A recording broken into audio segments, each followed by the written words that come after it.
Amis téléspectatrices et amis téléspectateurs, chères auditrices et auditeurs, chers amis paroissiennes, paroissiens de Saint-Jacques et chers amis venus d'ailleurs, chers participants qui êtes ici dans cette église de Saint-Jacques des Deux Plateaux, je vous salue tous chaleureusement.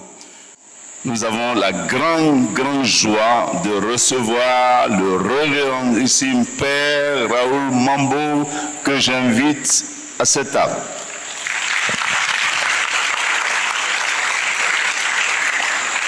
Encore plus fort.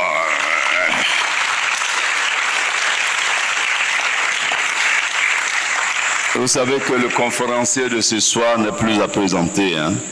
Le Père Raoul Mambo a à son actif 25 ans de sacerdoce. Et j'ai eu la joie de prêcher à sa messe d'action de grâce pour les 25 ans. 25 ans bien sonnés, mais ça fait plus maintenant. Il a été ordonné prêtre de Jésus-Christ le 8 juillet 2000. Après des années d'expérience pastorale et d'exercice du ministère de compassion, le Seigneur lui met à cœur de fonder une communauté appelée Regina Pacis. Cette communauté missionnaire est composée de nombreux laïcs, de religieuses et de prêtres répartis dans plusieurs pays pour la mission d'évangélisation. Alors le thème qui t'a été proposé, c'est pour ce soir, je crois en Dieu le Père Tout-Puissant. Que savons-nous de sa puissance créatrice? C'est ça, le thème. Alors, chers participants, comme vous le savez, après la communication du conférencier, nous aurons un temps d'échange au cours duquel il pourra nous aider à aller plus loin à travers vos questions. Cher Père, cher Fils, je suis heureux de t'accueillir. À présent, je te passe le micro et nous t'écoutons. Je crois en Dieu le Père Tout-Puissant. Que savons-nous de sa puissance créatrice? Je voudrais à mon tour dire merci au révérend Père Norbert Éric Abécan pour cette invitation. Bonsoir, chers frères et sœurs. Je suis particulièrement honoré de prendre part à cette conférence. C'est la deuxième fois que je suis invité. C'est pour moi un grand honneur. Ce soir, comme vous l'avez entendu, il m'a été demandé de bâtir une méditation autour du premier article du credo, le credo court, communément appelé le symbole des apôtres. Si nous avons la certitude que ce credo n'est pas une dictée des apôtres, il est évident que ses origines datent de la période subapostolique et qu'il est sûrement très influencé par la prédication et la profession de foi de disciples très proches de la période apostolique, de la période des apôtres. Les études récentes nous disent que les premiers jets de ce credo, le credo court, le symbole des apôtres, pourraient remonter au IIe siècle après Jésus-Christ. Mais tout semble dire que c'est autour du entre le 4e et le 7e siècle après Jésus-Christ qu'on a obtenu la mouture définitive de ce credo court. À la différence du credo long, le credo de Nicée-Constantinople, pour lequel les dates d'élaboration sont précises. Deux conciles, concile de Nicée, 325, concile de Constantinople, 381, après Jésus-Christ. Le thème de notre conférence est libellé comme suit, et vous l'avez entendu, « Je crois en Dieu, le Père Tout-Puissant », avec pour sous-titre « Que connaissons-nous de sa puissance créatrice ?» Je voudrais dire que tout le credo découle de ce premier article. Sa construction symbolique nous le présente comme une œuvre qui s'élève harmonieusement et vers sa cime Et la cime de ce credo, c'est son premier article. Tout se lève vers le Père. Tout itinéraire de vie chrétienne est une sorte de montée, une sorte d'ascension vers le Père, de qui nous vient tout don excellent. La profession de foi chrétienne tire sa source donc de la prédication apostolique et nous pouvons le traduire symboliquement comme suit. Elle est ad patrem per filium in spiritu et ecclesiam. C'est-à-dire que tout est tourné vers le Père, par le Fils et dans l'Esprit avec l'Église. Oui, frères et sœurs, la foi chrétienne, la voici, tout vers le Père, tout par le Fils, tout dans l'Esprit et tout avec l'Église. Venons-en maintenant à notre sujet lui-même. Je crois en Dieu le Père Tout-Puissant. Et que savons-nous de cette puissance créatrice de Dieu? Le sujet tel qu'il m'a été proposé nous invite à construire notre réflexion autour de la question de la toute-puissance créatrice de Dieu, l'omnipotence de Dieu. Le sujet m'amène à trois préoccupations. La première, elle est simple. Qui est Dieu? La deuxième, qu'est-ce que la toute-puissance de Dieu? La troisième, comment Dieu nous découvre-t-il sa toute-puissance? Venons-en à la première interrogation. Qui est Dieu? Dans cet article précis du credo, symbole des apôtres, Dieu est le Père Tout-Puissant. Voici qui est Dieu. Il est le Père Tout-Puissant. La toute-puissance ou puissance souveraine de Dieu nous est présentée comme un attribut divin, un attribut de Dieu. C'est-à-dire une révélation de l'identité même de Dieu et une expression éminente de son être divin. Qui est Dieu? Dieu est Père Tout-Puissant. Dans le symbole des apôtres, seule la toute-puissance est nommée comme attribut du Père. Donc le Père, c'est le Tout-Puissant. Et le Tout-Puissant, c'est le Père. Une telle confession, c'est-à-dire confesser que Dieu Père est Tout-Puissant, n'est pas anodine.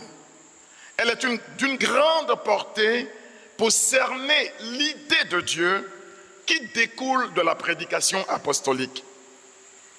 Deuxième préoccupation, qu'est-ce que la toute-puissance de Dieu et comment cette toute-puissance s'exprime-t-elle dans l'histoire? Selon le catéchisme de l'Église catholique, la toute-puissance de Dieu est à la fois universelle, aimante et mystérieuse. La toute-puissance de Dieu est à la fois 1. Universelle, 2. Aimante et 3. Mystérieuse. Que nous faut-il entendre par là? Premièrement, la toute-puissance de Dieu, ou puissance souveraine du Père, est universelle. Nous entendons par là 3 choses. 1. Que Dieu crée tout. 2. Que Dieu régente ou régit tout. 3. Que Dieu peut tout. Il crée tout. Il régit tout. Il peut tout. Tel est Dieu. Tel est Dieu à la lumière de l'Ancien et du Nouveau Testament. Faisons quelques citations bibliques. Genèse 49, verset 24, Isaïe 1, verset 24. Dieu est appelé le puissant de Jacob. Tel est son nom. Dans le psaume 24, des versets 8 au verset 10, Dieu est appelé le fort et le vaillant. En Jérémie 32, 17, et confère également Luc 1, 37, proposition de l'ange à Marie, à Dieu, rien n'est impossible. Dans le psaume 135, le verset 6, pour ne citer que ces versets-là, ciel et terre sont les ouvrages de ses mains. Autrement dit, sa puissance souveraine, ou la toute puissance de Dieu Père, se tend à toutes choses. 2. Cette puissance, elle est aimante. La toute-puissance de Dieu n'est pas une force brute. Je crois que pour beaucoup, puissance égale à force brute. Une force qui écrase, ce n'est pas ça la toute-puissance de Dieu. Une force qui soumet, une force qui aliène tout. La toute-puissance de Dieu est au contraire une puissance au service du bien. C'est une puissance au service du bien, un bonheur, c'est un bien. C'est donc une puissance adossée à 3 vertus. La tendresse, la compassion et la miséricorde. Il y a de puissance divine, de toute puissance divine, que si elle est adossée à ces 3 vertus, tendresse, compassion et miséricorde. Dans le livre de la sagesse, on lit: de tous tu as pitié, parce que Seigneur, tu peux tout. De tous tu as pitié, parce que Seigneur, tu peux tout. Ici, par une dialectique des contraires, nous découvrons clairement qu'en Dieu, la pitié est un visage de la puissance. Regardez vous-même la contradiction. En Dieu, la pitié est un visage éloquent de la puissance. Autrement dit, la force du tyran, ce n'est pas de la puissance. La force du méchant, ce n'est pas de la puissance. La force du violent, ce n'est pas de la puissance. En réalité, une telle force est symptomatique d'une fragilité profonde et chronique et une manière inavouée de cacher des peurs que l'on refuse d'affronter dans la vie. Les gens méchants sont des faibles. Oui, frères et sœurs, bandés des muscles au mépris de la tendresse, de la compassion et de la miséricorde, ce n'est pas de la puissance. Écraser avec l'argent ou son titre, ce n'est pas de la puissance. Accumuler des biens et s'enorgueillir, ce n'est pas de la puissance. C'est parfois même l'expression d'une insécurité de l'âme et le comportement délirant de certaines peurs non assumées. Peur de la dépendance, dépendance à la providence divine, peur du manque, peur du lendemain. La puissance de Dieu est une puissance aimante. Et parce qu'elle est puissance aimante, un autre visage de la puissance de Dieu, c'est sa miséricorde. Au sujet du rapport entre miseria, la misère, la fragilité, le péché et la miséricorde, miséricordia, la perspective augustinienne nous éclaire beaucoup sur la question de la toute-puissance du Père, de Dieu Père, sa puissance souveraine. En effet, ce n'est pas parce que l'homme pêche ou a péché, c'est-à-dire miséria, que Dieu pardonne. Je sais que je suis en train de dérouter pour beaucoup. Ce n'est pas parce que Dieu, l'homme pêche ou a péché, c'est-à-dire miséria, que Dieu pardonne. Mais c'est parce qu'il est dans la nature de Dieu d'être pardon que Dieu Père n'a pas peur d'approcher la misère de l'homme, miséria, et de se salir les mains par cette misère. Plusieurs passages de l'Écriture nous montrent que Dieu se salit les mains. Dans la création, Dieu prend dans ses mains l'argile du sol, la glaise du sol, la boue, et il en tire un être prodigieux, taillé à son image et à sa ressemblance. Mais pour susciter cet homme-là, Dieu se salit les mains, puisqu'il a pris de la glaise du sol. Pour guérir l'aveugle né en Jean 9, il crache dans la terre, il fait de la boue et il applique à ses yeux. Pour nous guérir de la misère, de notre cécité, de notre manque de connaissance de Dieu, puisque la cécité biblique est l'expression de la non-révélation de Dieu à l'homme. Dieu, pour nous donner la connaissance de Dieu, se salit les mains. Quand on ne se salit pas les mains, on ne peut pas susciter la vie autour de soi. Dieu se salit les mains, mais mieux encore, Dieu se couvre de la saleté, de la miséria de l'homme. C'est toute la pertinence et la beauté du chapitre 53 du prophète Isaïe. Il s'est chargé de nos péchés. Il a pris sur lui nos infirmités. Le châtiment qui nous donne la paix est tombé sur lui. Et par ses meurtrissures, par ses plaies, nous sommes guéris. Et nous le croyons abandonné et condamné. Et pourtant, c'est à cause de nos misères qu'il s'est livré ainsi.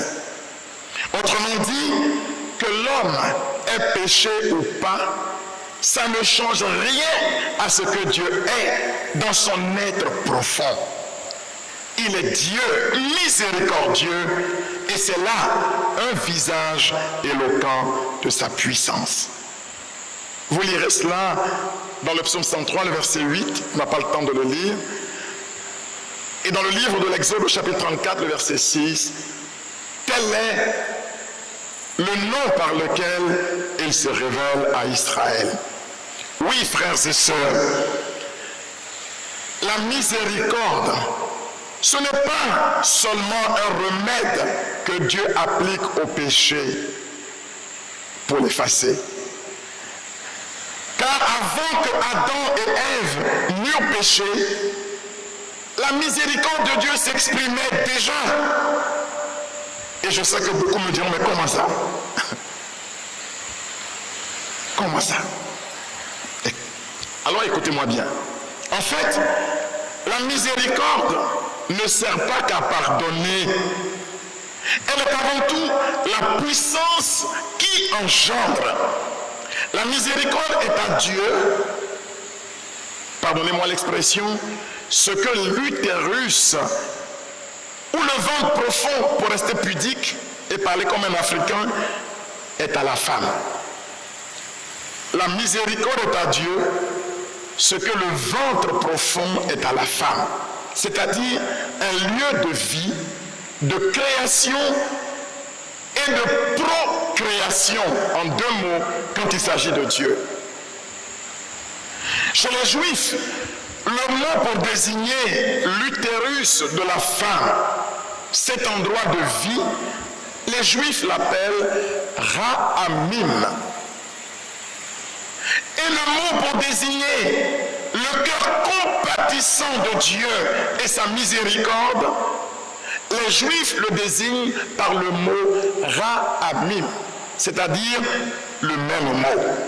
Autrement dit, la miséricorde est l'une des expressions et des manifestations les plus éloquentes de la toute-puissance de Dieu qui crée et procrée, en deux mots. Car le préfixe pro signifie en français, entre autres, ce qui vient avant, mais qui est en faveur de ce qui vient après. Ce à quoi il se rattache. C'est le sens des paroles adressées au prophète Jérémie en Jérémie 1:5. Comment la toute-puissance de Dieu est procréatrice. Dieu dit à Jérémie, avant que tu ne naisses au ventre maternel, procréation en un mot, moi je te connaissais et je t'avais déjà appelé par ton nom. Procréation en deux mots. Autrement dit, avant de naître au ventre maternel, nous naissons d'abord dans la pensée et dans le désir de Dieu. Autrement dit, aucun de nous n'est un accident, si ça peut nous faire plaisir. Même si les parents disent qu'eux n'étaient pas préparés, nous on est là. Dis à ton frère, nous on est là. Je ne suis pas un accident. Je suis le fruit du désir et de la pensée de Dieu. Je suis le fruit du vouloir de Dieu. Aucun homme, fut-il conçu dans la violence, n'est un fruit de hasard. Il est l'œuvre aimée et chérie. Il est l'œuvre voulue par Dieu. En fait, Dieu nous conçoit dans son désir avant de nous laisser venir au jour dans le ventre profond d'une femme. Le lieu de notre naissance, avant notre naissance, c'est la miséricordia. C'est le ventre profond de Dieu, c'est sa toute-puissance créatrice. Enfin, la toute-puissance de Dieu est mystérieuse. Ne demandez pas au Père Raoul de vous l'expliquer. Elle est mystérieuse. Cette puissance est mystérieuse parce qu'elle est l'émanation de la sagesse divine. Et la sagesse divine, elle est folie pour les hommes. Dans la note 2500 de la CEC, Catéchisme de l'Église catholique, on trouve un très beau texte au sujet de la sagesse divine. Et je cite, « La sagesse est, en effet, un effluve de la puissance de Dieu, une émanation toute pure de la gloire du Tout-Puissant. Aussi, rien de souillé ne s'introduit en elle, car la sagesse est le reflet de la lumière éternelle, un miroir sans tache de l'activité du Très-Haut, une image de sa bonté. La sagesse est en effet plus belle que le soleil. Elle surpasse toutes les constellations du ciel. Comparée à la lumière, elle emporte. Car celle-ci fait place à la nuit. Mais contre la sagesse, le mal ne prévaut pas.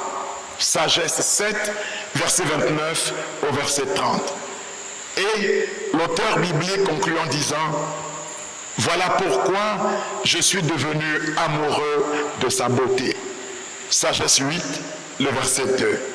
Frères et sœurs, seule la foi peut discerner dans la sagesse divine la puissance souveraine de Dieu et la comprendre. Cette sagesse se déploie.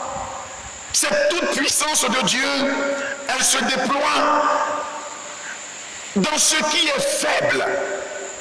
En 2 Corinthiens 12, 9 à 11, Paul dit, j'ai crié à Dieu et il m'a dit, ma grâce te suffit. Car c'est alors que tu es faible que tu es fort. La sagesse de Dieu nous fait entrevoir que la toute-puissance de Dieu, sa puissance souveraine, elle est en contradiction avec l'idée de la puissance que l'homme ordinaire se fait. C'est une puissance qui s'exprime dans la faiblesse. C'est une puissance qui s'exprime dans les choses ordinaires. Romains 1, le verset 20. Paul dit que cette puissance, nous y avons accès en regardant la création. C'est une puissance qui parfois même apparaît là où il n'y a ni éclat, ni beauté pour attirer le regard. Une puissance qui ne fait pas de bruit. Les latins disent que le bruit ne fait pas de bien et que le bien ne fait pas de bruit. La toute-puissance de Dieu ne fait pas de bruit. Et cependant, elle est là. Cette toute-puissance, c'est l'expérience qui la met en acte. Car comme dit la petite Thérèse, autant tu espères, autant tu recevras de Dieu. C'est l'espérance qui met en acte la puissance souveraine de Dieu. Là où on espère, cette puissance, elle se rend accessible. Oui, frères et sœurs, cette toute puissance divine devient pour l'homme un bien. Mieux, elle devient le bien véritable. C'est pourquoi dans l'évangile de Jean, au chapitre 14, verset 9, Philippe dit à Jésus, « Montre-nous le Père tout-puissant, et cela nous suffit. » Cette affirmation nous met en face de la pensée augustinienne, consignée dans cette formule célèbre. Tu nous as fait pour toi, Seigneur, et notre cœur est sans repos tant qu'il ne repose en toi. Pour saint Augustin, la toute-puissance créatrice de Dieu Père est le gage de la stature debout de l'homme. C'est sa toute-puissance qui fait de l'homme un être vivant. Confère Genèse 2, le verset 7. Autrement dit, sans la toute-puissance de Dieu Père et notre communion avec elle, l'homme est courbé. C'est une image. Il est assis ou il est couché, sans pouvoir se projeter en avant et marcher vers son accomplissement. L'être humain créé par Dieu ne trouve la paix, il ne trouve la joie profonde et le repos, ainsi que la parfaite réalisation de son être que dans l'amour de Dieu et dans la communion avec sa toute-puissance. Chez saint Augustin, l'expression « cœur sans repos » désigne l'insatisfaction profonde de l'homme malgré les biens terrestres. Autrement dit, aucun bien sur la terre ne peut vraiment combler le cœur de l'homme et surpasser son désir d'absolu, c'est-à-dire son désir de Dieu. Et cela est mystérieux. Ce qui nous pousse, frères et sœurs, c'est une tension dans l'âme, un désir d'aller vers sa pleine réalisation, aller vers son but final et la raison de son existence, c'est-à-dire l'union avec le Créateur, car en définitive, Dieu seul suffit à l'homme. Dieu seul suffit à l'homme. Alors, troisièmement, comment Dieu nous montre-t-il sa toute-puissance? Comment Dieu nous montre-t-il sa toute-puissance? La toute-puissance de Dieu, Dieu nous la montre à travers 4 réalités. Premièrement, il nous la montre dans la création. La création est un livre ouvert où se déploie comme dans un miroir, dans l'harmonie et dans la beauté de l'œuvre de la création, la toute-puissance souveraine de Dieu. En effet, le Dieu tout-puissant est le Dieu créateur du ciel et de la terre, c'est-à-dire des choses visibles et des choses que l'œil ne peut voir. La création est le chantre de l'omnipotence de Dieu, le chantre de sa toute-puissance créatrice. Deuxièmement, Dieu nous montre sa toute-puissance à travers sa paternité divine. En effet, paternité divine et omnipotence de Dieu et toute puissance de Dieu s'éclairent mutuellement. Dieu montre sa toute puissance à l'homme quand il pourvoit à ses besoins. Philippiens 4, 19. Mon Dieu pourvoira à tous vos besoins selon sa grande richesse et avec gloire en Jésus-Christ. Oui, le psaume 23 ne dit pas autre chose. La paternité divine est révélatrice de l'omnipotence de Dieu quand Dieu nous fait la grâce de son adoption filiale.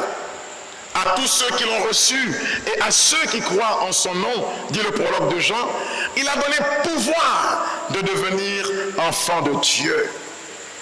Oui, enfants de Dieu, nous le sommes, car Dieu lui-même atteste à notre esprit que nous sommes ses enfants. L'adoption filiale est le lieu de la révélation de la toute-puissance de Dieu. La toute-puissance de Dieu se révèle également à travers la compassion, la tendresse et le pardon. Luc 23, verset 34. Père, pardonne-leur, ils ne savent pas ce qu'ils font. Deuxièmement, ou troisièmement, la toute-puissance de Dieu, elle se révèle, elle se donne à l'homme à travers la parole de Dieu. La parole de Dieu est toute puissance. Cette parole est comme un don fait aux hommes. Et rien de ce qui est ne fut sans cette parole. C'est par sa parole puissante que Dieu appelle à l'existence ce qui n'existe pas. Et pour parler, comme tout le monde, ce que sa bouche dit, sa main l'accomplit. 4. La toute-puissance de Dieu, sa puissance souveraine, elle s'exprime également à travers signes, prodiges et miracles. Quelquefois, à travers signes, prodiges et miracles. Les signes, les prodiges et les miracles sont en quelques mots les manifestations surnaturelles de la puissance divine au service de l'homme et de son salut. Signes, prodiges et miracles agissent comme des preuves tangibles de la présence du royaume, de la vérité de l'évangile et de l'authenticité du témoignage apostolique. En conclusion, que pouvons-nous retenir? Frères et sœurs, la toute-puissance de Dieu, son omnipotence, fait partie des 3 attributs majeurs de Dieu. Et quels sont les 2 autres? En plus que Dieu est omnipotent, c'est-à-dire tout-puissant, Dieu est à la fois omniscient, il sait tout, et omniprésent, il est partout présent. Mais si vous regardez bien, les 2 autres attributs de Dieu, c'est-à-dire son omniscience et son omniprésence, sont en réalité des manifestations de son omnipotence, c'est-à-dire de sa toute puissance souveraine. En effet, c'est parce que Dieu est tout puissant, omnipotent, que Dieu peut être à la fois partout présent, c'est-à-dire omniprésent. Et c'est parce que Dieu est tout puissant, omnipotent, que Dieu sait tout, c'est-à-dire omniscient. La toute-puissance de Dieu, Père, est pour nous donc un motif d'allégresse, puisque c'est par elle que Dieu nous crée, et c'est encore par elle que Dieu nous sauve. C'est par sa puissance souveraine que Dieu crée l'homme, et c'est par sa toute-puissance souveraine que Dieu le sauve. En effet, pour que l'homme soit sauvé, il faut au moins 2 choses. Que Dieu le veuille et que Dieu le puisse. Pour que l'homme soit sauvé, il faut au moins 2 choses. Que Dieu le veuille sauver l'homme, et que Dieu le puisse sauver l'homme. Mais Dieu le veut-il? Et Dieu le peut-il vraiment? Pour répondre à la première interrogation, Paul dit dans 1 Timothée 2, 4, Dieu veut que tout homme soit sauvé et que tous parviennent à la connaissance de la vérité. Donc Dieu le veut. Mais si Dieu le veut, Dieu le peut-il vraiment? Et Dieu est-il capable de le faire? À la première proposition, je réponds avec 1 Timothée 2, 4. Paul dit, Dieu veut. Voici sa volonté. Si on vous demande quelle est la volonté de Dieu, En repartant d'ici, si on vous dit quelle est la volonté de Dieu, répondez 1, 2, 4. À vous. Je n'ai pas entendu. 1 Timothée 2, verset 4. Dieu veut que tout homme soit sauvé et que tout homme parvienne à la connaissance de la vérité. Donc Dieu veut. Mais est-ce que Dieu peut? Réponse à cette deuxième proposition, mais c'est le psaume 115, le verset 3. Le psalmiste dit, tout ce que Dieu veut, Dieu le fait. Quelle belle affirmation. Tout ce que Dieu veut, Dieu le fait. Donc Dieu veut, Dieu peut. C'est partant donc de la toute-puissance de Dieu Père que le discours de l'ange à Marie dans le récit de l'Annonciation, c'est clair pour nous. Car l'ange lui dit, car à Dieu, rien n'est impossible.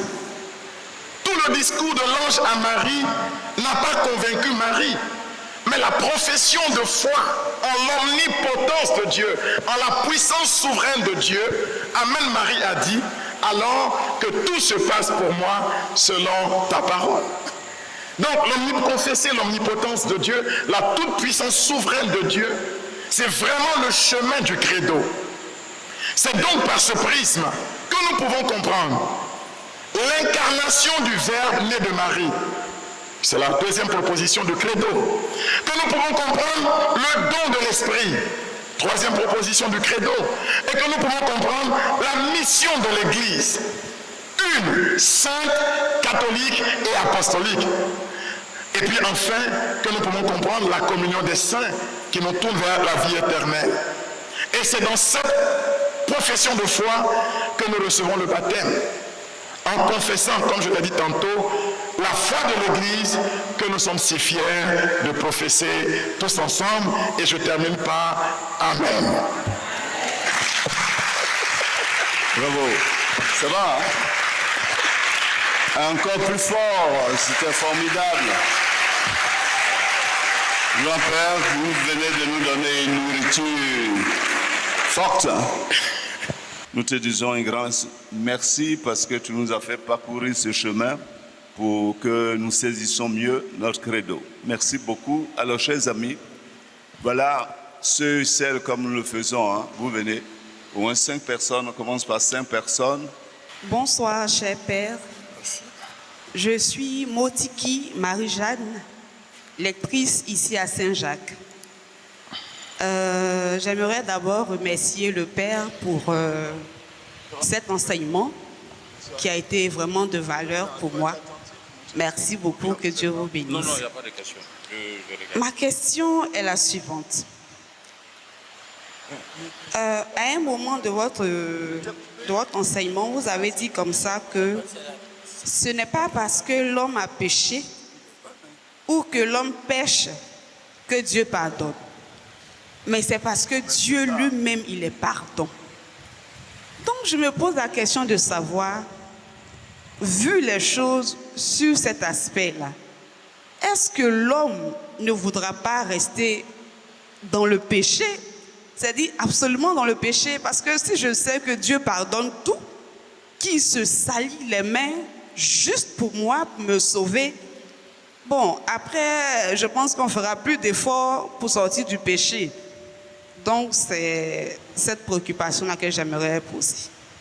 Merci, mon Père.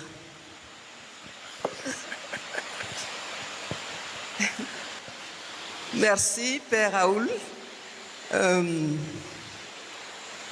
Oui, moi j'ai entendu que Dieu est créateur. Il a donc créé tout le monde. Parmi nous, il y a des bons, des mauvais.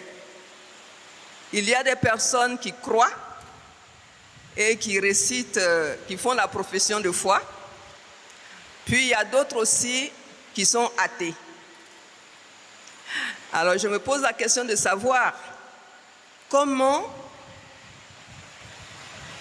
ceux qui croient peuvent témoigner de leur foi en face des personnes qui sont athées. Merci, mon Père. Bonsoir, l'abbé. D'abord, une petite question pour ouvrir mon truc. Pourquoi il y a des credos à l'église catholique? Pourquoi? Il y a des credos. 2. Oui, pourquoi? Il y a ça d'abord. Ça, c'est la première question. La deuxième question, j'ai dit, Dieu, il est Dieu. Mais quand on lui attribue tous ces qualificatifs-là, j'ai comme l'impression qu'il y a quelqu'un d'autre qui est là, qui est plus puissant que Dieu. Alors, je me pose la question. Expliquez-nous quoi. Pourquoi tous ces qualificatifs, il est omniprésent, il est puissant, il est tentant. Moi, je dis que Dieu est Dieu. Voilà la question. Merci. La dernière question. Paix et joie à tous nos papas, nos mamans réunis ici. Vraiment, Père Raoul, je suis très contente de vous voir. Père, je n'ai pas de questions. C'est tellement clair. Mais ce qui me fait mal un peu, c'est que quand Dieu nous donne les petits pouvoirs là, alors qu'on nous a dit Dieu, il est amour. Son amour là, il prend pas ça, son pouvoir là, il ne prend pas pour nous écraser, pour nous malmener. Mais quand aujourd'hui on est doté d'un petit pouvoir, on écrase nos frères. Mais pourquoi cela? Ok. Mon père, voici les questions. La petite Thérèse, pour répondre à Madame Marie-Jeanne, la petite Thérèse, dans son cahier intime, disait, et c'est devenu une chanson populaire, même si j'avais commis tous les péchés du monde, je croirai toujours en son amour. Entendre par là à sa toute puissance souveraine, car tous les péchés de la terre que j'aurais commis seraient comme une goutte d'eau dans un brasier ardent. Quand nous disons que Dieu est pardon, pour comprendre ce mot pardon, il faut le détacher en 2 mots. Nous disons, du moins à l'école de Thérèse et dans le monde du Carmel, on dit que aimer, c'est donner. Mais quand on dit donner, il y a une mesure. On dit c'est tout donner. Quand on dit tout donner, il y a encore une mesure. C'est ce que je détiens. On dit aimer, c'est quoi encore? Se donner. Mais se donner, c'est encore quantifiable. C'est ce que je suis. Mais pardonner, c'est le don suprême. C'est le don qui va au-delà de tout don. C'est le don si grand qu'il noie la faute humaine. On me dit, mais est-ce que pardonner, ce ne serait pas cautionner le péché? Non. Jésus a d'ailleurs dit que celui à qui on pardonne beaucoup devient capable d'aimer davantage. Les grands saints de demain sont des pécheurs pardonnés et qui ont conscience du pardon de Dieu aujourd'hui. Quand vous avez fait l'expérience du pardon, vous devenez pas seulement bon, mais vous devenez meilleur.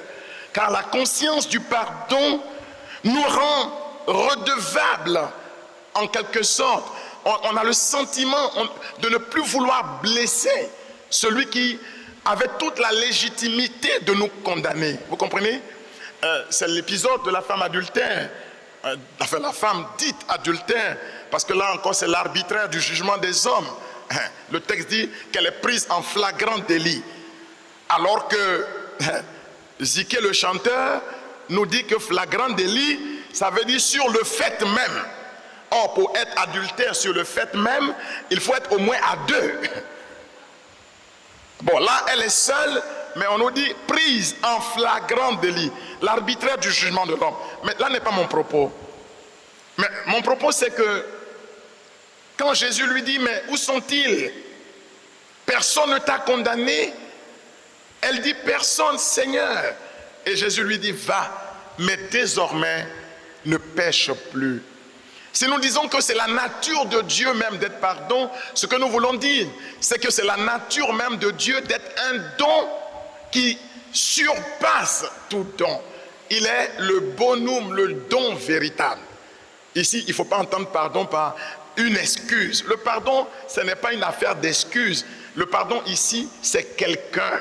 C'est le don de Dieu qui se répand généreusement dans la vie de l'homme et qui vient submerger tout ce qui n'est pas don, tout ce qui n'est pas charisme, tout ce qui n'est pas éclatant, tout ce qui n'est pas grâce dans la vie d'un homme, tout ce qui est terne. Le pardon de Dieu, c'est cela. Ce n'est pas une excuse passagère que Dieu nous donne, mais c'est de la lumière qu'il fait éclater dans notre vie pour que nous brillions à nouveau comme des étoiles dans la nuit. Donc le pardon, ce n'est pas quelque chose qui légitime la bêtise. Si pour quelqu'un le pardon est une excuse de la bêtise, c'est que la bêtise, elle est vraiment là, enracinée. Mais quand on te donne le pardon, tu fais l'effort de ne plus offenser celui qui t'a donné le pardon. C'est un chemin de sainteté. Nous sommes saints parce que nous sommes des pécheurs pardonnés. Parmi nous, Dieu a fait des bons et des mauvais. Non, Dieu n'a pas fait de mauvais. Parce que Deus carita est, Dieu est amour. Et l'amour ne fait rien de mal. Tout ce que fait Dieu est bon. Le mauvais, c'est la corruption ultérieure du bon. Mais tout ce que Dieu a fait est bon. Même le patron des démons, celui que les enfants appellent Kakamou, Dieu l'a appelé astre de lumière. Dieu l'a fait bon. Mais le mal, le mauvais est une corruption ultérieure. Saint Augustin disait que Dieu a fait l'homme pour que l'homme connaisse Dieu. Le connaissant, que l'homme aime Dieu, parce qu'on ne peut pas aimer ce qu'on ne connaît pas. Et aimant Dieu, que l'homme adore Dieu, parce qu'on ne peut pas adorer ce qu'on n'aime pas. Voilà ce pourquoi Dieu a fait l'homme. Mais l'homme s'est refusé, s'est fermé à Dieu. Le prophète Osée dit, mon peuple périt faute de connaissance. Il n'a pas voulu entrer dans l'intimité de Dieu. Il a refusé le bonum. Et c'est ça, le péché originel. Voilà, c'est tourner dos à Dieu. Et c'est ça qui fait que dans le monde, il y a des mauvais, dans le monde, il y a ceci, il y a cela. Maintenant, comment parler de Dieu et de témoigner de sa puissance souveraine? C'est en devenant bon comme Dieu est bon. Le monde de notre temps est à la recherche d'un christianisme authentique. Pas d'un christianisme qui fait du bruit, mais un christianisme qui révèle le cœur de Dieu, bon, compatissant et miséricordieux. C'est tout. On témoigne vraiment de Dieu qu'en épousant les sentiments de son propre cœur. En fait, celui qui rend témoignage de Dieu, c'est Dieu lui-même, si nous lui donnons de la place dans notre cœur. Dans le psaume 111, le verset 5, la Bible dit que l'homme de bien a pitié, il pardonne. Et tout ce que fait cet homme lui réussira. Si nous faisons comme Dieu fait, si nous devenons bouche de Dieu, main de Dieu, main ouverte, si nous devenons présence de Dieu qui n'écrase pas, pour répondre à la question, la troisième question, Jésus a dit, vous m'appelez le Maître et le Seigneur, et je le suis. C'est pas que je ne le suis pas. Mais au milieu de vous, j'ai tenu la place de celui qui sert. Donc, il y a plusieurs manières d'exprimer son autorité, sa puissance. Les faibles l'expriment dans la violence, dans la tyrannie, dans l'orgueil de l'avoir, du pouvoir ou du savoir. Mais les forts l'expriment dans la tendresse, dans la compassion, dans la générosité, dans la bonté, dans l'amour et dans la miséricorde. Voilà tout. Ces deux chemins, il nous appartient d'en choisir un, tout en gardant bien à l'esprit qu'il nous a dit, soyez saints, comme votre Père Céleste est saint. Autrement dit, partagez les sentiments de son cœur. Donc pourquoi les gens écrasent les autres? Mais parce que ils expriment des peurs, c'est ce que j'ai dit. Ne croyez pas que... Mon père, reste un peu au micro puisque nous enregistrons. Ne croyez pas que quand on écrase, c'est parce qu'on a du pouvoir. Mais c'est parce qu'on a peur de ne pas être reconnu avec un pouvoir. Donc, c'est le délire de peur, pas assumé, pas affronté, qui s'exprime et qui s'extériorise dans la violence. C'est tout. Ou dans les folies, l'orgueil de richesse, dans les vanités. C'est de la faiblesse, c'est de la pauvreté. Voilà. Et on a besoin d'une thérapie. C'est la thérapie de se savoir valorisé par Dieu, aimé par Dieu.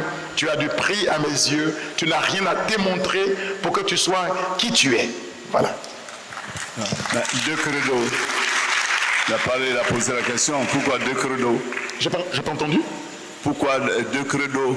Il a posé Pourquoi les deux credos? Mais on dit le credo court, le symbole des apôtres, et le credo long. Ce n'est pas deux credos. Si vous regardez les articles du credo, c'est que dans le credo long, il a été explicité. C'est le produit de deux, comment vous appelez ça? Deux conciles. Bon, quand les esprits élevés se rencontrent, ils explicitent. On dit ce qui se conçoit bien, s'énonce clairement, les mots pour le dire, arrivent aisément. Je crois en Dieu. Je crois en Dieu le Père Tout-Puissant. Et puis je crois en un seul Dieu, le Père Tout-Puissant. Ce n'est pas deux credos. C'est une explicitation du premier, une transcription plus élaborée du premier. Donc, il n'y a même pas d'article nouveau, mais il y a une explicitation des grands moments du credo. Dans les grands moments du credo, premier moment, c'est le Père, vers qui tout est tourné, dans le premier comme dans le deuxième. Le credo n'est qu'une balise, un résumé, une synthèse du dépôt de la foi, de ce en quoi nous croyons, comme on le dit. Voilà pourquoi on dit credo. Donc, le premier article, il est tourné vers le Père. Le second, vers le Fils, né de la femme. Dans le second, on dit qu'il est consubstantiel au Père. Mais ça, nous savons. S'il est fils du Père, chien accouche chien. C'est qu'il est consubstantiel au Père. Ensuite, le troisième moment, c'est l'Esprit. Dans le second, on va dire, et il a parlé par les prophètes, mais c'est le même esprit. Donc, les trois premiers moments du credo, c'est la confession de la Trinité. Le Fils né de Marie, mais c'est Père, Fils et Esprit. Et dans un dernier moment, c'est l'Église. Car l'Église est l'épouse du Christ. L'Église est corps du Christ, Jésus-Christ, et le Christ tête. La tête et le corps, c'est le Christ total. Donc on ne peut pas parler du Père, du Fils et de l'Esprit qui se donnent dans une communauté de croyants, l'Église. Donc on arrive à l'Église. Et cette Église, dans le premier comme dans le deuxième, on nous dit qu'elle est Église de la terre, mais qu'elle est aussi Église du ciel, communion des saints. Et le credo est fini. Donc c'est le même. Sauf que le premier, on l'a hérité du témoignage de la période post-apostolique, là, on dit subapostolique, ça veut dire des croyants qui ont entendu la prédication des apôtres. Le deuxième, les théologiens se sont rassemblés pour valider le premier et le rendre plus explicite. Alors ça donnait un credo long, mais ce n'est pas deux, c'est le même credo. Donc il n'y a pas de contradiction. Mais il a aussi posé la question, Dieu est Dieu, ça suffit, mais pourquoi tous ces attributs, omniscient, omniprésent, omniscient, omnipotent, tout ça, Dieu est Dieu. Alors quand j'ai entendu cette question du doyen, il m'a fait penser à Saint Jean Climac. C'est un grand saint et un théologien dans l'Église qui avait toujours dans la bouche la même expression que vous. Dieu est Dieu.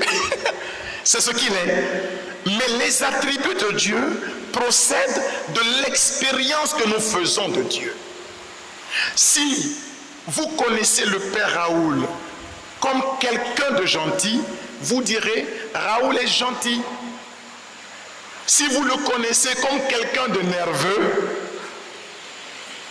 ne dites pas ça. Vous direz Raoul est nerveux. Les attributs ne changent pas Dieu dans ce qu'il est, mais dévoilent l'expérience que nous avons fait de lui en un lieu, en un temps et en un moment. Vous comprenez? Quand j'expérimente sa bonté, je dis Dieu est bon. Quand j'expérimente son pardon, je dis Dieu est miséricordieux. Quand j'expérimente sa grâce, je dis Dieu est charisme. Quand j'expérimente quelque chose de Dieu, j'exprime Dieu à partir de cela. D'où les noms donnés à Dieu. C'est la même chose avec la Vierge Marie. Hein? Parce que ça me ferait mal de tout dire sans parler d'elle. Voilà. Quand on dit tour d'ivoire, c'est l'expérience que nous avons faite. Quand on dit Notre-Dame de la paix, c'est l'expérience que nous avons faite. Quand on dit Notre-Dame de Lourdes, santé des malades, c'est l'expérience que nous avons faite. Donc Dieu est comme un gros diamant qui brille de 1000 feux et de 1000 couleurs, et selon la trajectoire dans laquelle on est inondé de la clarté d'un de ses rayons.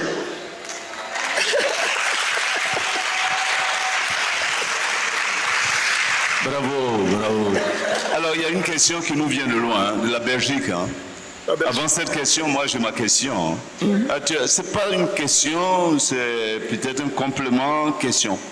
Tu as dit, hein, j'ai noté, l'espérance met en acte la puissance de Dieu. C'est important ça. Je pensais que c'était plutôt l'humilité qui met Dieu en marche. Parce que quand on prend les cas, la Vierge Marie, les apparitions de la Vierge Marie, par exemple, c'est aux hommes personnes. Hein. Je sais qu'en Mexique, à Guadalupe, la Notre-Dame de Guadalupe, qui apparaît à Juan Diego, un pauvre paysan, hein, l'humilité. Mon mari se manifeste aux enfants à Lourdes, c'était une pauvre fille là, dont les parents étaient tellement pauvres qu'ils n'avaient pas d'endroit où reposer la tête. Ils ont pris un cachot. C'est un cachot qu'ils habitaient, les parents de Bernadette. Et puis, Fatima, les 3 enfants, tous les enfants. Alors je pensais que c'était plutôt l'humilité. D'ailleurs, quand on prend ces 2 personnes qui viennent prier au temple, le pharisien et le publicain, le pharisien, Seigneur, te dit merci, ne m'avoir pas fait comme ce voleur qui est là-bas, là, ce détourneur de fonds, ce PD là, c'est mon... Et l'autre qui dit, Seigneur, il n'ose même pas regarder le Seigneur Jésus. Prends pitié du pécheur que je suis. Je ne suis pas digne. L'évangile nous dit que celui qui a été exaucé, donc la miséricorde de Dieu va se manifester dans l'humilité, devant l'humilité. Enfin, quand on prend le Magnificat de la Vierge Marie, on a l'humilité. Bon, tu as parlé de l'espérance, je crois que l'humilité et l'espérance vont ensemble. Deuxième question qui nous vient de loin. Je suis François Quenom, je vous écoute depuis la Belgique. Je vous remercie pour cette belle initiative des conférences de Carême. Dieu crée, il est donc le Créateur. Nous le professons. Je crois en Dieu, Créateur du ciel et de la terre. La question arrive, et ça dit que la capacité de créer de Dieu est-elle le signe de sa toute-puissance? Voilà la question.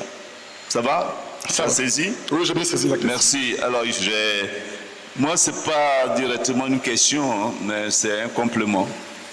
Quand tu parles de l'espérance qui met en acte la puissance de Dieu, je dis, mais tiens, c'est aussi l'humilité. L'humilité. Alors, je rebondis sur ce que vous dites, Père. Dans le langage habituel, les gens simples, les personnes humbles, font montre d'une qualité, c'est qu'ils espèrent tout. Et ceci irrite souvent les gens imbus de leur personne, qui les traitent de naïfs Vous n'avez jamais entendu ça? C'est parce qu'ils n'ont rien qu'ils vont à l'église. L'espérance est une qualité d'un cœur humble.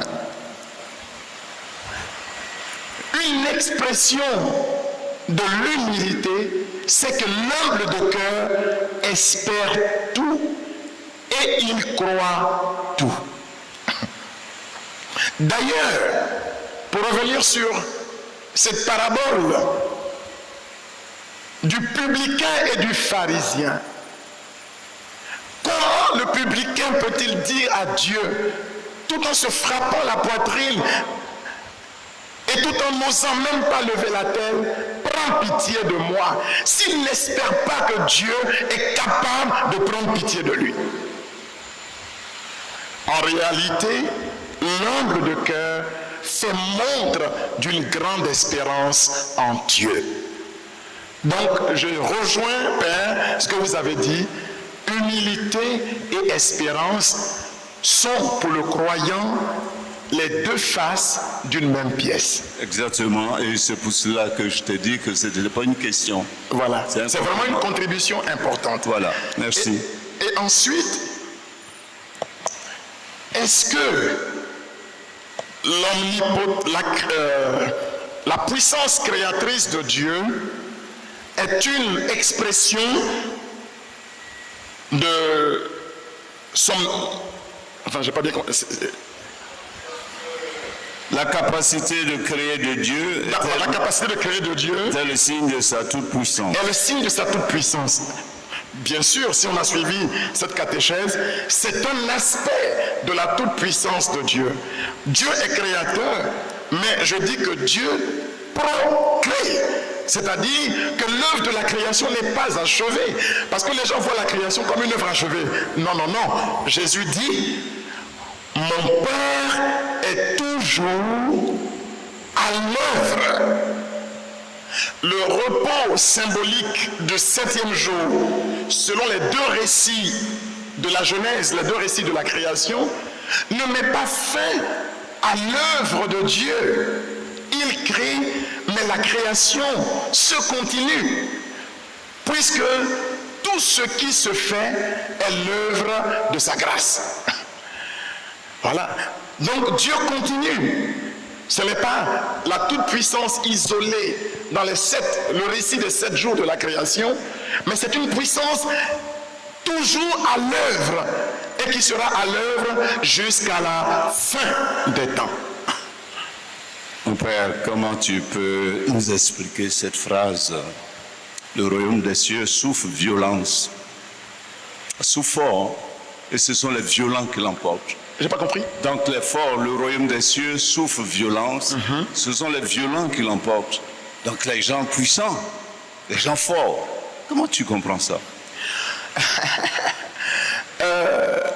Jésus dit le royaume des cieux souffre violence et ce sont les violents qui l'emportent. Ici, c'est une métaphore. Il ne faut pas entendre violence au sens moral de l'expression. Parce que sinon, on peut opposer à ce verset les propos du prophète Zacharie. Ce n'est pas par la force, ni la puissance, par mon esprit. Et puis il dit que les montagnes se déplacent. La violence ici dont il est question, c'est juste une métaphore pour parler de la persévérance dans le bien. Le royaume n'appartient pas à ceux qui abandonnent en chemin, mais qui persévèrent dans le bien. D'ailleurs, c'est ce que Paul dit. J'ai combattu le bon combat. Que dit-il? J'ai gardé le credo. J'ai gardé la foi. Alors, je vais hériter de la couronne. La violence, dans le langage biblique ici, vraiment, il faut que ce soit bien clair pour nous tous. Il ne s'agit pas d'une perception morale de l'idée de violence. Il ne s'agit pas d'être violent, agressif. Ce n'est pas de ça qu'il s'agit. Il s'agit d'une persévérance dans le bien. C'est la persévérance. C'est à cela que renvoie le concept de violence dans ce texte. Mais c'est ce que tu as dit, Oui. l'espérance, Voilà. l'humilité. Voilà. La Vierge Marie montre sa force, sa puissance par la humilité. C'est tout simplement ça. Hein. Merci beaucoup. Père. Vous avez d'autres questions? On va vers la fin. Profitez, on ne le voit pas toujours, hein, Raoul. Voilà, venez. Je prends encore... La radio nous permet d'aller loin. Très bien. On peut prendre encore 4 personnes, 5 personnes. Wow. Allez-y. Merci mon Père pour votre enseignement. Ma préoccupation se situe au niveau de la procréation. Dieu qui, avant que nous naissions, nous veut dans sa pensée. Qu'est-ce qu'il en est pour le cas des fruits qui sortent du viol? Et comment, n'est-ce pas, vous pouvez nous orienter pour que ces enfants qui sont issus du viol soient vus autrement? Parce que souvent dans nos familles, ces enfants peuvent être stigmatisés. Merci. Et puis, l'autre versant de la question, c'est que Dieu, il a créé. Hein? Mais comment se fait-il que les pauvres bébés sont maltraités, sont violentés, sont, comment on dit ça, avortés? Pourtant, Dieu, il a créé pour la vie. Pour la vie, et il y en a qui vont arrêter cette vie-là. Comment Dieu qui a pensé donner la vie à un bébé, et l'homme le massacre dès le ventre. Bonsoir mon Père, merci pour cette belle formation. Alors, pour nos jeunes qui sont vraiment tournés vers la technologie, on va aller un peu sur le terrain de la science. Dieu omniscient, Dieu omnipotent, la science moderne remet-elle en cause ou éclaire-t-elle notre compréhension de la puissance créatrice de Dieu? On nous a enseigné le Big Bang à l'école, en géologie. Je souhaite que tu éloignes un tout petit peu le micro pour que je... Ok. La science moderne remet-elle en cause ou éclaire-t-elle notre compréhension de la puissance créatrice de Dieu? Ok. On nous parle du Big Bang pour la création et maintenant aussi on voit les avancées au niveau de la production, de la reproduction humaine. Et par ricochet, comment concilier la toute-puissance de ce Dieu amour avec l'existence du mal et de la souffrance sur la terre? Merci mon Père. Merci. Alors, Là, ce sont les dernières questions, mon Père. et ce sont des questions d'une telle importance que, en y apportant une esquisse de réponse, je voudrais vraiment que on ne perde pas de vue la gravité des points touchés. Voyez, quand on est fruit de la violence, puisque dans l'acte conjugal, il y a un transfert d'informations dans les premières heures de la conception de l'enfant.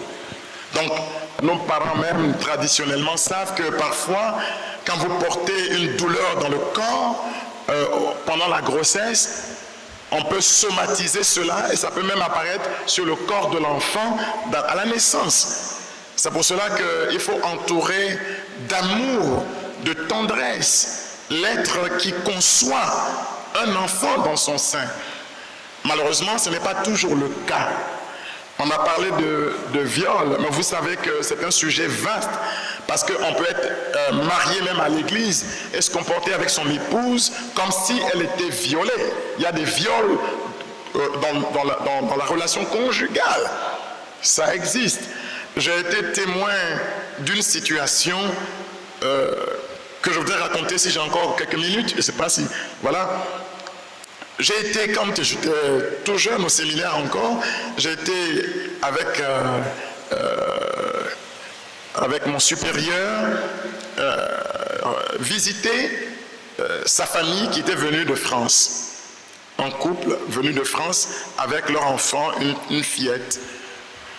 Et cette fillette refusait que des inconnus la touchent.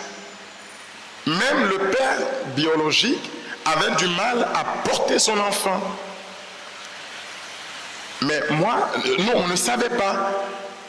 Je vous ai dit tout à l'heure que je suis sûr que quand on demande au père Raoul de faire un tel enseignement, on veut entendre quelques témoignages.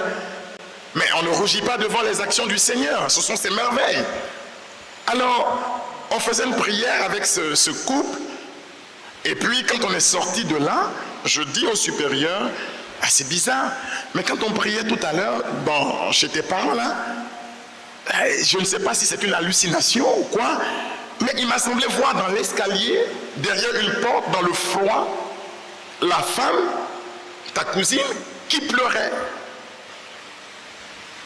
Alors il a été choqué par ça, et je lui dis, mais c'est comme si elle protégeait sa grossesse.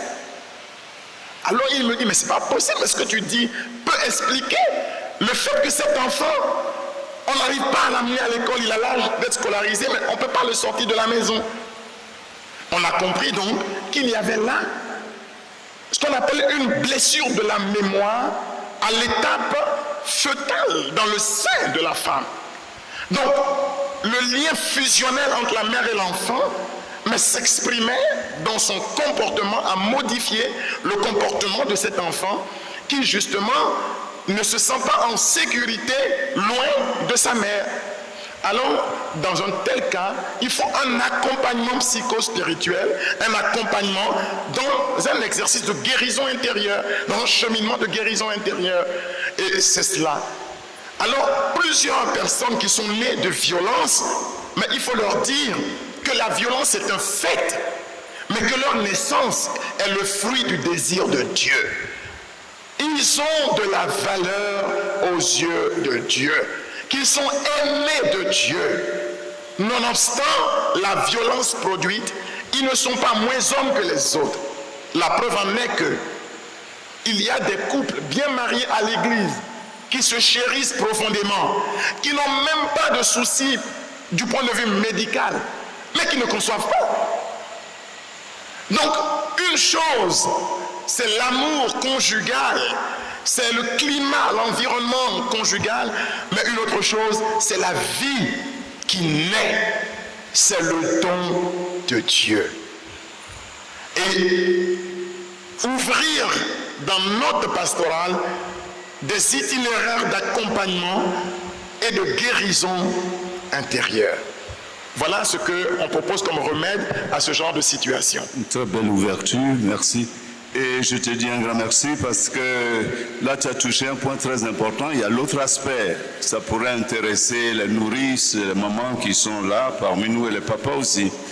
C'est que dans le développement de l'enfant, en psychoéducation, on nous apprend qu'un enfant de 0 à 1 an qui a peur de l'étranger est sur le chemin d'un bon développement. Alors quelques mamans qui disent à mon enfant, elle est très jolie, elle est très gentille, dès qu'un étranger vient, il va dans les bras, dès qu'un tel autre vient, attention, il y a quelque chose à faire. Dans le développement de l'enfant en psychoéducation, un enfant, normalement, sur le chemin d'un bon développement, a toujours peur de l'étranger. Il ne va pas dans les bras de n'importe qui vient. Dans les bras de sa mère, oui, de son père encore, surtout de sa mère, qui est pourvoyeuse de soins. En tout cas, merci d'avoir abordé ces points. Voilà des choses où nous devons revenir pour aider nos familles dans l'accompagnement spirituel, sur le plan psychologique. Tu as fini? Pour la science et le Big Bang, bon, la théorie de Darwin, c'est une théorie de l'évolution. Il appelle ça une théorie. Ce n'est pas une profession de foi, c'est une théorie. C'est un postulat de départ qui s'est donné. Mais la faiblesse de ce postulat de départ, c'est que si tout est ordonné à l'évolution, mais l'évolution doit continuer de se produire. Bon, on dit que les babouins sont devenus des hommes. Mais le fait est que les grands singes, les grands primates ne continuent pas de devenir des hommes. En tout cas, pour le temps que nous vivons. Bon, donc c'est un postulat de départ. Que tout est né d'une sorte de cataclysme. Bon, c'est une théorie extraordinaire. Mais c'est un cataclysme tellement ajusté que dans tout l'univers, il n'y a que la planète où nous sommes qui est habitable. En tout cas pour le moment. Donc, vraiment, c'est une sagesse éminemment élevée qui peut, avec une telle précision, organiser dans l'univers et dans les années-lumière et dans les galaxies une planète où l'homme vit et peut vivre. Ça aussi, c'est extraordinaire. Nous, on appelle ça merveille de Dieu. Lui, il appelle ça coïncidence extraordinaire. Bon, avec ces postulats. Ce sont des postulats.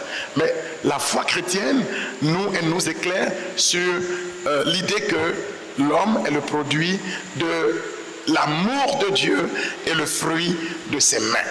Maintenant, la question du mal.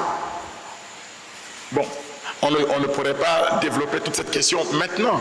Si Dieu est omnipotent, pourquoi le mal existe? Mais la foi chrétienne elle-même dit que le mal existe pour un temps. Dans l'éternité, le temps que nous vivons est un temps. C'est un temps justement qui est donné à l'homme pour que le royaume appartienne à ceux qui vont faire le choix radical et décisif de Dieu. Encore que pour l'homme, la repentance le relance dans son choix, alors que les purs esprits, les anges qui sont déchus, eux, ils n'ont plus ce temps-là. Donc nous, je pense qu'on est bien lotis, parce que l'homme peut encore, malgré sa faute, se remettre encore dans les mains de Dieu quand il a conscience du tort qu'il a fait. Bon, le mal pour nous n'est pas vainqueur de la vie, n'est pas vainqueur du bien. Voilà. C'est comme ça qu'il nous faut l'entendre. Le mal existe, il existe. Nous l'expliquons par le credo, par la parole de Dieu, mais l'homme n'est pas contraint à faire le mal. C'est une décision libre. Merci, mon père. On va applaudir encore le père de Raoul. Tu sais, quand on t'écoute, on n'a pas envie que tu t'arrêtes. On a envie de t'écouter, on a envie de t'écouter. C'est un peu un mystère. Plus on avance, on le couvre. Merci. Vraiment, ton charisme, je demande à Dieu de te bénir et tu gardes, conserves ce charisme-là. Merci.